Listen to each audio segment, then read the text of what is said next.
আর অনেক নিয়ে গেছে গা। এই যে রশি মশি এগুলো সব কিচ্ছু হয় না বাবা, সব কিছু নগদ খবর মেয়ের ঘরে থেকে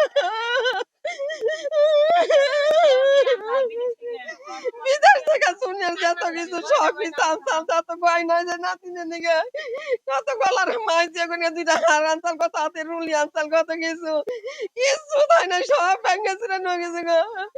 টাকা ছিল আমার মনে করেন যে যত যাবতীয় মানে টিভি আছিল, এলডি টিভি আছিল, তারপরে ফ্রিজ নিয়ে গেছে গা, ঘরের মধ্যে ইস্তারি ছিল, ব্লেন্ডার ছিল, আমার মেয়ের চুলের অনেক কিছু বাইরে থেকে আনছিল, সম্পূর্ণ কিছু নিয়ে গেছে, বিছানের চাদর কাপড় চোপড় দামি দামি সম্পূর্ণ কিছু নিয়ে গেছে।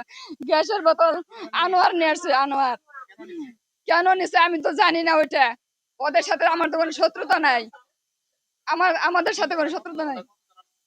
কতজন আসছিল, আমি তো এখানে ছিলাম না। হ্যাঁ, রামদানি আসছিল, সেনি নিয়ে আসছিল, রশি প্লাস মনে করেন ডাকাতি ওদের যা যা লাগে, ওদের শাবল নিয়ে আসছিল, সবই আছে, সম্পূর্ণ কিছু নিয়ে আসছে ওরা।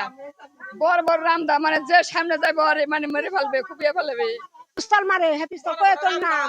এই যে ছেলের ঘরে 5 ভরি স্বর্ণ আসাল, 10 লক্ষ টাকা আসাল, বউ কালকে গেছে বাপের বাড়ি, সকালে গেছে ছেলে কামে। এই অবস্থায় ওই আনোয়ার উকিলে সম্পন্ন মানুষ লইয়া ঘর ভাঙ্গা আরম্ভ করছে, আর সব জিনিস নুই চলে গেছে। দিনের বেলা এরকম লুটপাট করে মেছে। মাঠে গিয়ে কথা বলতে আসি, এমন সময় একটা লোকে বললো যে তোমার গড় ভাঙবার নিচ্ছে।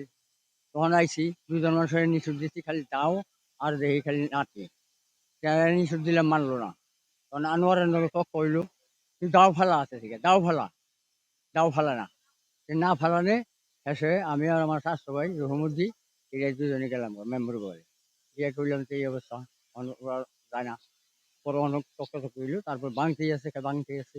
আইসা দেখি যে আর অনেক মানুষ 20-30 জন সবার হাতে দাও, আনোয়ার লিডার দিতেছে, ঠিক আছে। ওর নেতৃত্বে এই ঘর ভাঙ্গা হয়েছে। আমার ঘরে মনে করেন যে অনেক মাল সাবানা ছিল, সব নিয়ে গেছে গা।